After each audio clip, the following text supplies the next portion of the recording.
Hello and welcome back to part 2.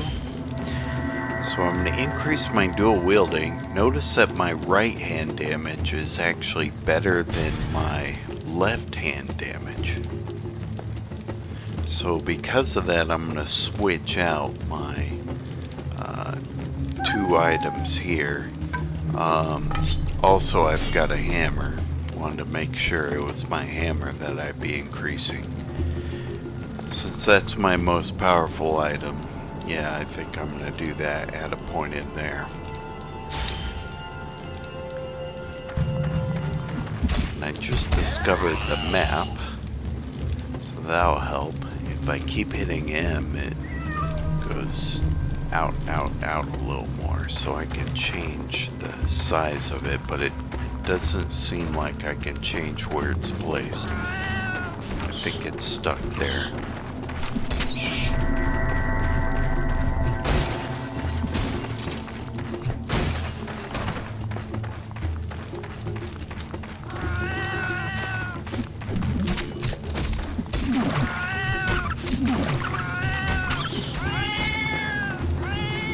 You have been granted new skills. Oh, another level.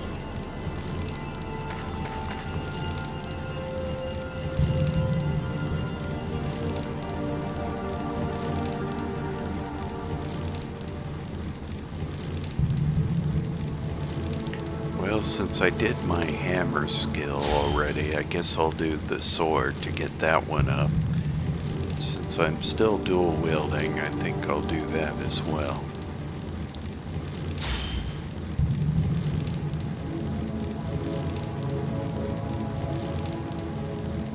Let's increase the strength this time, see if it makes a difference. It actually didn't change my damage at all. Well, I hope it's helping in some ways.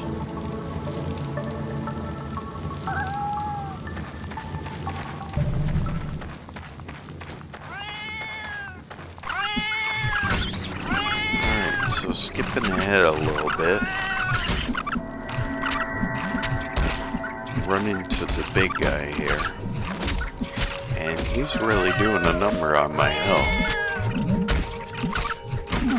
Your pet has increased in power. The quest is completed. Well, there we go. I got the goodie I needed. And my pet actually increased a little bit too, if you heard him. So that's kind of nice. Heal myself a little.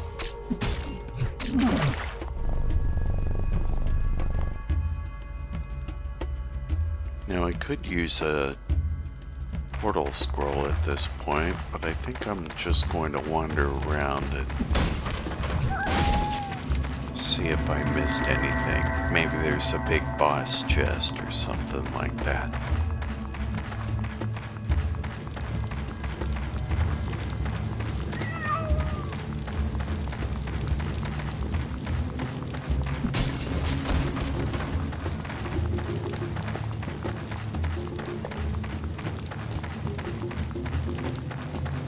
Well, so far I haven't found any giant chests or any big gobs of loot, just more of the same monsters.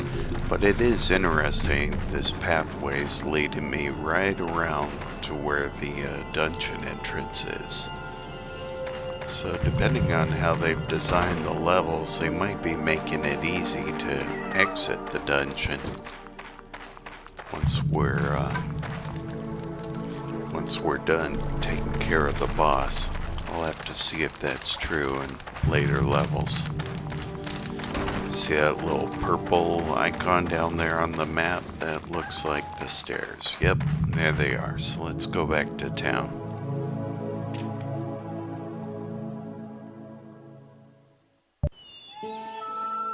Watch your health. When the red bar gets low, you are close to dying. Yep, that's a given. Alright, let's go find the guy. Oh, there he is right there, and turn it in, see what happens. There's the item I was supposed to pick up.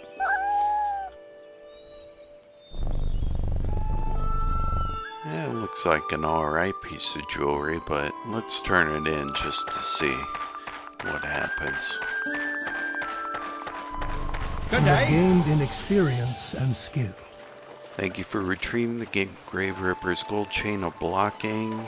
Here's your reward: 452 experience, 69 fame, 609 gold, and Elven Amulet of the Fox. Alright, well, let's see what that is. How's that compare? 1% vitality and 2% life. Alright, yeah, that's pretty awesome. But you know, I think should get it is my pet. Because I think she did more of the work than I did. I hope it improves her stats. I can't see why it wouldn't, but she's gonna get the first one.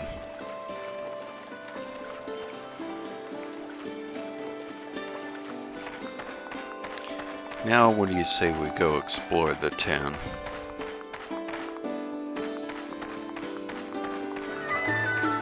Okay, so I sold off all the junk I had. It only took up about half of my inventory, not the full thing. And I had about 1,400 gold, so I used 200 to get a fishing pole, which I can't seem to use in there. Then I spent another 500 on Identify book, a book of 10 Identify scrolls. Mystic items are here, and yeah, they all look well out of my price range right now. Yep, that stuff's gonna be way down the road.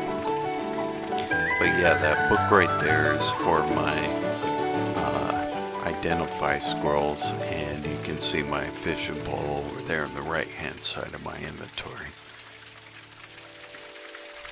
So let's move along a little bit. See the rest of the town. Yes. Step right up. Gambling is the sport of kings. Gambling interface. They all have unknown magical powers. Once you purchase one, powers will be revealed. Okay, so this seems a lot like the Shady character in Torchlight, where you spend some money and maybe you get a really nice item or you get a piece of junk. Whatever the case, they're definitely out of my price range, so I'll have to stop in and see him later. And what do we have over here? I can remove the gems from any item, but it'll destroy the gems, but you can put new items in. Okay. Can I help you? I've got arms and armor of the finest quality. Alright, so here's our weaponsmith. And again, I spent most of my stuff on potions and a Identify book, so looks like I'll be picking up the majority of my stuff in dungeon, at least in the early levels, which is fine. That's kind of what I want anyway. I could buy that, or maybe that. Not sure if it helps too much.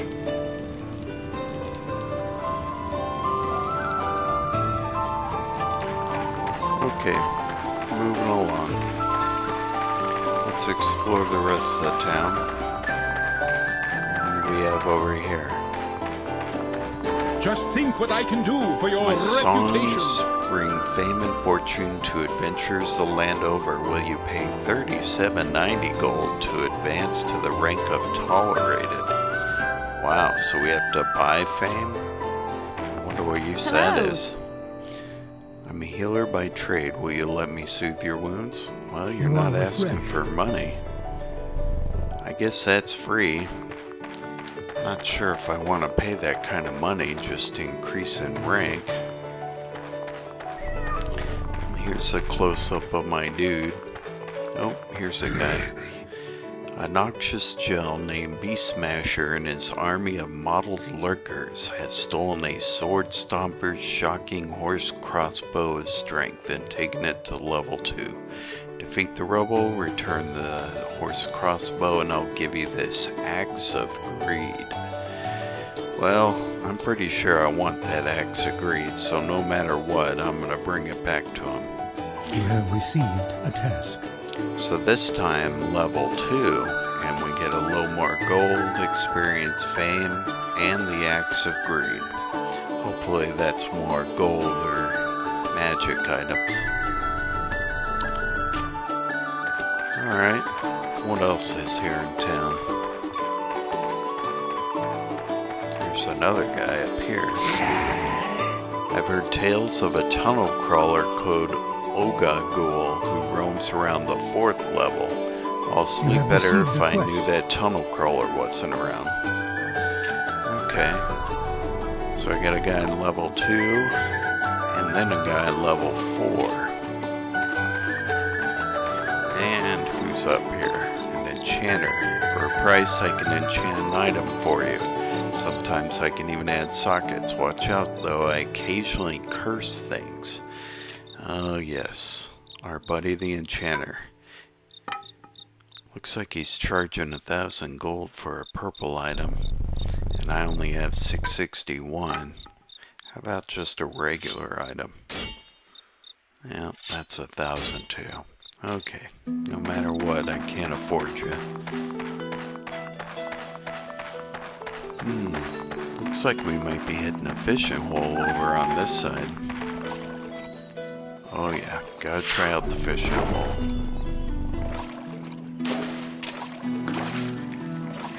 Ah, I missed. Well, that fish came up quick. Let's do it again.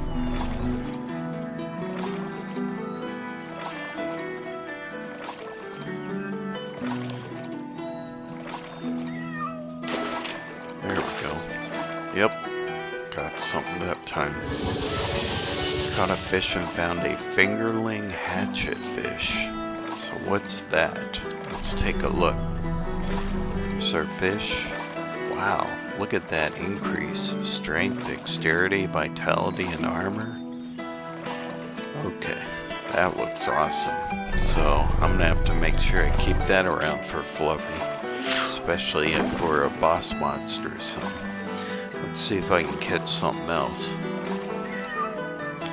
I think I'm going to try and put that on my toolbar too, so I can just hit a number and give it to her. It seems to be taking longer now to pick up something. I hope it's not all fished out.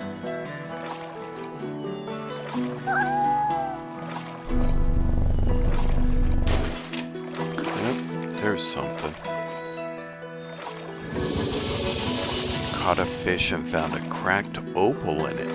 You have found a gemstone. Gemstones bestow magical properties. When installed, search for an item with sockets and install the gemstone. Interesting. So now we can actually pull gems out of the fishing hole and use them to improve our armor. Well, cracked opal, plus 8 ice resistance to armor, plus 2 ice damage to weapons. Well, I have a socket in there, that piece of jewelry, so let's see what happens. One free socket. Grab, and yep, 8% ice resistance. Okay, that's easy enough. Interesting, the first gemstone I got was out of this fishing hole.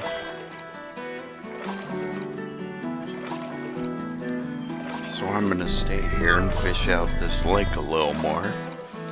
Join me in part 3 of the series, and I'll start off right at the beginning of level 2 of the dungeon. And we'll start that next quest line. Drop me a line, leave comments, and let me know what you think of the series so far. Thanks again for joining me on this quest through the game Fate. I'll see you in the next video. Bye.